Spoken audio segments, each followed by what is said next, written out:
लेकिन एक और बड़ी जानकारी मिल रही है। थोड़ी देर के बाद दिल्ली में सीसीएस की बैठक है। पीएम मोदी की अध्यक्षता में सीसीएस की बैठक होगी। ऑपरेशन सिंदूर के बाद के हालात की समीक्षा की जाएगी। पीएम हाउस में सुबह 11 बजे सीसीएस की बैठक होगी। तमाम नेताओं को सीसीएस की बैठक के लिए बुलाया गया है। सुमित चौधरी इस वक्त हमारे साथ जुड़े हुए हैं। सुमित, सीसीएस की बैठक होनी है थोड़ी देर के बाद। पहलगाम अटैक के बाद भी सीसीएस की बैठक हुई थी, रणनीति तैयार की गई थी और अब चर्चा इस बात पर कि क्या कुछ हुआ है और समीक्षा की जाएगी पाकिस्तान पर भारत ने जो हमले किए हैं उस पर उसकी। देखिए, इसकी जानकारी लगातार जो है न सिर्फ हमारे सशस्त्र बलों की तरफ से, रक्षा मंत्रालय की तरफ से, जो है भारतीय सेना की तरफ से जो है वो दी गई है। डीजीएमओ जो है वो खुद सामने आए थे, लेकिन प्रधानमंत्री नरेंद्र मोदी जो है वो लगातार इसकी समीक्षा कर रहे हैं। और दूसरी तरफ सीसीएस की जो अब बैठक होने वाली है, इसमें वर्तमान हालातों पर भी चर्चा होगी। हम कंडीशंस लगातार देख रहे हैं कि भले ही सीज फायर हो गया, लेकिन तनाव लगातार बना हुआ है और भारतीय सेनाओं को पूरी तरह से छूट दी गई है कि अगर किसी भी तरीके का रिटेलिएशन, सीज फायर जो वायलेशन है, अगर पाकिस्तान की ओर से किया जाता है तो उसका उसी तरीके से जवाब जो है वो भारत की सेनाएं यहां पर दें, इसकी पूरी छूट उन्हें दी गई है। आज सीसीएस की बैठक में वर्तमान इस परिस्थितियों पर भी जो है वो चर्चा यहां पर होने वाली है और आगे क्या कुछ जो है वो रणनीति पाकिस्तान के खिलाफ जो है वो अपनाई जाएगी, उसे लेकर भी लगातार जो है वो बात यहां पर की जा रही है। लेकिन एक और बड़ी जानकारी मिल रही है। थोड़ी देर के बाद दिल्ली में सीसीएस की बैठक है। पीएम मोदी की अध्यक्षता में सीसीएस की बैठक होगी। ऑपरेशन सिंदूर के बाद के हालात की समीक्षा की जाएगी। पीएम हाउस में सुबह 11 बजे सीसीएस की बैठक होगी। तमाम नेताओं को सीसीएस की बैठक के लिए बुलाया गया है। सुमित चौधरी इस वक्त हमारे साथ जुड़े हुए हैं। सुमित, सीसीएस की बैठक होनी है थोड़ी देर के बाद। पहलगाम अटैक के बाद भी सीसीएस की बैठक हुई थी, रणनीति तैयार की गई थी और अब चर्चा इस बात पर कि क्या कुछ हुआ है और समीक्षा की जाएगी पाकिस्तान पर भारत ने जो हमले किए हैं उस पर उसकी।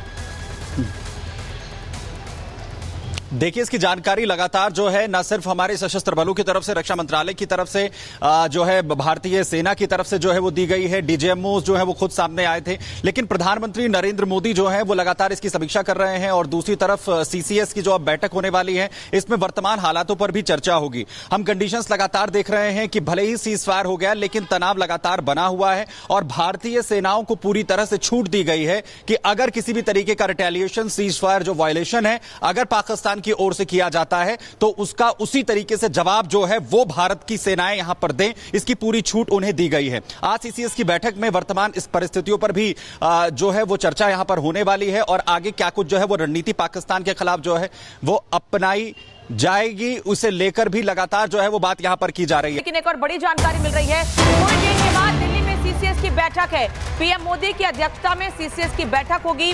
ऑपरेशन सिंदूर के बाद के हालात की समीक्षा की जाएगी। पीएम हाउस में सुबह 11 बजे सीसीएस की बैठक होगी। तमाम नेताओं को सीसीएस की बैठक के लिए बुलाया गया है। सुमित चौधरी इस वक्त हमारे साथ जुड़े हुए हैं। सुमित, सीसीएस की बैठक होनी है थोड़ी देर के बाद। पहलगाम अटैक के बाद भी सीसीएस की बैठक हुई थी, रणनीति तैयार की गई थी और अब चर्चा इस बात पर कि क्या कुछ हुआ है और समीक्षा की जाएगी पाकिस्तान पर भारत ने जो हमले किए हैं उस पर उसकी। देखिए, इसकी जानकारी लगातार जो है न सिर्फ हमारे सशस्त्र बलों की तरफ से, रक्षा मंत्रालय की तरफ से, जो है भारतीय सेना की तरफ से जो है वो दी गई है। डीजीएमओ जो है वो खुद सामने आए थे, लेकिन प्रधानमंत्री नरेंद्र मोदी जो है वो लगातार इसकी समीक्षा कर रहे हैं और दूसरी तरफ सीसीएस की जो अब बैठक होने वाली है, इसमें वर्तमान हालातों पर भी चर्चा होगी। हम कंडीशंस लगातार देख रहे हैं कि भले ही सीज फायर हो गया, लेकिन तनाव लगातार बना हुआ है और भारतीय सेनाओं को पूरी तरह से छूट दी गई है कि अगर किसी भी तरीके का रिटेलिएशन, सीज फायर जो वायलेशन है, अगर पाकिस्तान की ओर से किया जाता है तो उसका उसी तरीके से जवाब जो है वो भारत की सेनाएं यहां पर दें, इसकी पूरी छूट उन्हें दी गई है। आज सीसीएस की बैठक में वर्तमान इस परिस्थितियों पर भी जो है वो चर्चा यहां पर होने वाली है और आगे क्या कुछ जो है वो रणनीति पाकिस्तान के खिलाफ जो है वो अपनाई जाएगी, उसे लेकर भी लगातार जो है वो बात यहां पर की जा रही है।